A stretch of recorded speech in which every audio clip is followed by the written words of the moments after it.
Bonjour, je voulais vous faire ce partage aujourd'hui spontané, comme je peux avoir l'habitude de le faire.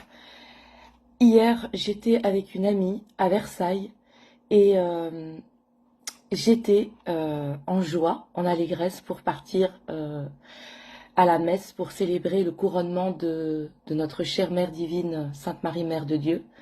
Voilà, dans cette pureté, dans cette légèreté, dans cette joie, cette reconnexion à cet enfant intérieur retrouvé. Et là, on se gare, toutes les deux. Et, euh, et là, au loin, devant l'hôtel de ville, je vois des banderoles rouges. Et je suis intriguée. Je suis intriguée. Et j'en fais part à mon amie. Et elle me dit, bah, viens, on va voir, quoi. On va voir ce que c'est. Donc, on se rapproche. Et là, maintenant, donc c'est marrant parce que dans la journée, j'avais lu le chapitre Les énergies de l'ombre. Donc, il n'y a pas de hasard, hein, c'est comme cette amie qui m'explique souvent qu'il y a comme des fils dorés. Donc, dans le livre d'Anne Givaudan et Daniel Meroy, Par l'esprit du soleil, rencontre et enseignement avec Yeshua Sananda Christ, de l'ego à l'amour inconditionnel.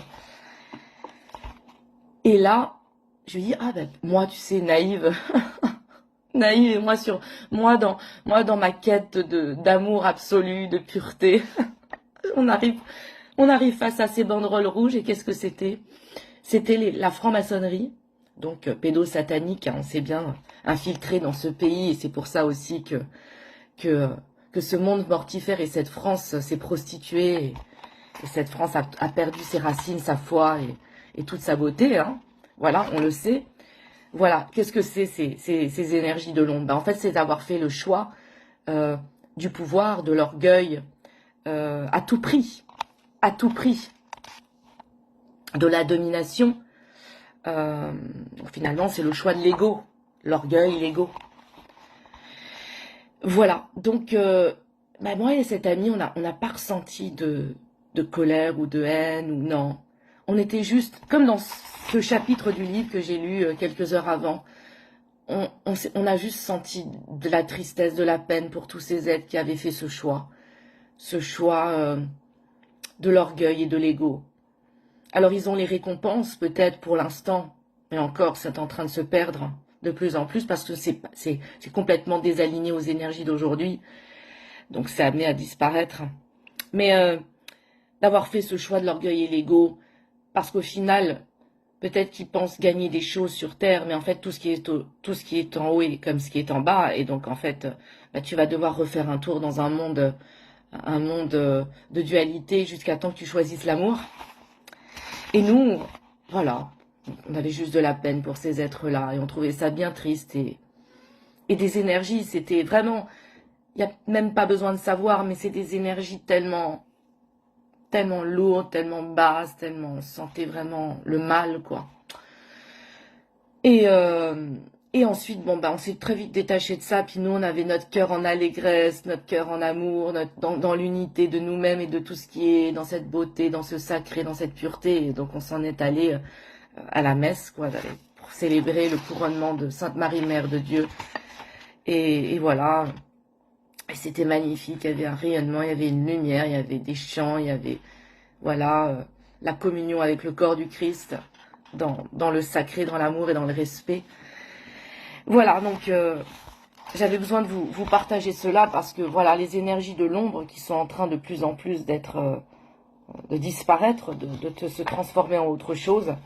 Et donc ça fait écho à ce chapitre que j'ai lu,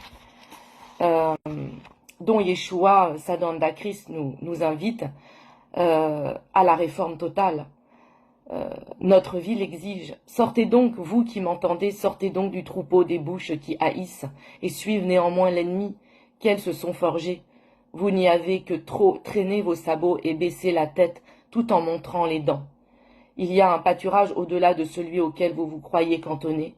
Les mille querelles que vous êtes les fidèles investigateurs, spectateurs et acteurs, qu'elles se déroulent dans une arène, l'arène sociale ou familiale, sont les premiers actes qu'obtiennent de vous les frères de la non-lumière.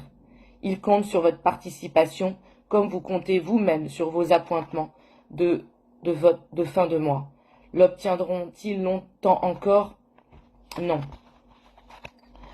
Il vous serait trop facile de rejeter la responsabilité de l'état de souffrance de la terre sur un seul groupement d'hommes qui manipulent les leviers de certains mécanismes. Ces êtres sont certes des détonateurs qui se placent habilement aux intersections de la destinée humaine, mais à quoi sert un détonateur s'il n'est pas connecté à tout un dispositif favorisant et acceptant l'explosion? L'explosif est bel et bien stocké en vous, en nous. Donc c'est-à-dire que c'est nous qui faisons le choix de l'orgueil, du pouvoir, de la domination, à tout prix. Donc des récompenses d'en bas, mais à quel prix quand on retournera en haut? Ou alors on fait le choix de l'amour et les récompenses sont tout autres. Et en fait elles sont bien plus larges et éternelles. L'absolue divinité réside au-delà même de l'idée de Dieu, que vous pouvez concevoir dans la plus belle, la plus profonde des méditations. Sa réalité contient et résout en elle les deux plateaux de la balance.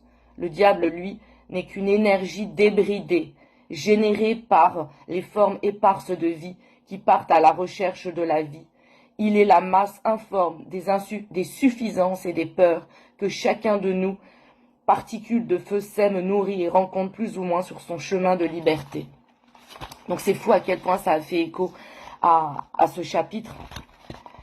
Heureux, je vous le dis, celui qui se faufile entre tout cela, gardien clairvoyant des réelles voies d'accès qui mènent à son propre cœur, à sa propre volonté de dérision et d'action. Heureux encore celui qui, dans la jungle des arguments, conserve la seule vision du but, lit de l'autre côté du mouvement des lèvres, puis entend les mots au-delà des mots. La vigilance, à elle, signifie la patience et l'observation. L'antidote exact au poison, définitif au soi-disant démon extérieur fourchu et cornu, s'adresse en fait au démon intérieur de chacun. Il attend seulement que vous vouliez bien prendre conscience de son existence, puis que vous vous décidiez à l'employer sans réserve, non seulement par l'intermédiaire de votre cœur, de votre intelligence cérébrale ou de vos mains, mais aussi par la mise en œuvre de votre être tout entier. L'amour clé est le fruit de votre réalité intégrale.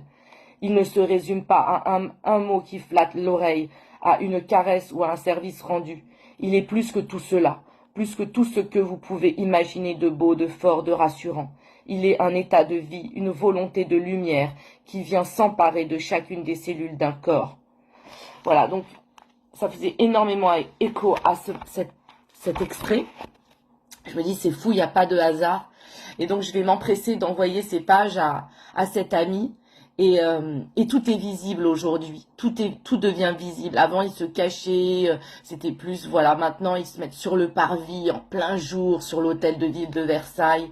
Que des hommes, en plus. J'ai ressenti un patriarcat, mais maléfique, démoniaque. Et j'ai ressenti dans l'énergie la faim pour se montrer autant comme ça dans des contre-vertus. Dans ma guidance, dans mes ressentis, c'est la fin, quoi. C'est la fin. Vraiment. Et l'Apocalypse, donc les révélations de tous les côtés. On voit hein, tous ces réseaux-là maintenant sont démantelés, Voilà, il y a des condamnations en cours, au niveau justice aussi.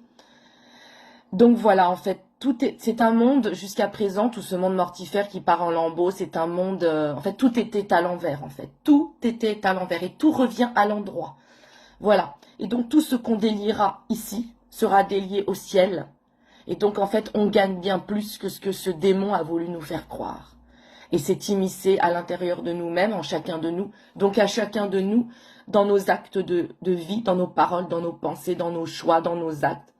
De choisir à chaque fois qu'est-ce que je viens nourrir. Pourquoi là, de nouveau, je serai attiré probablement par les contre-vertus.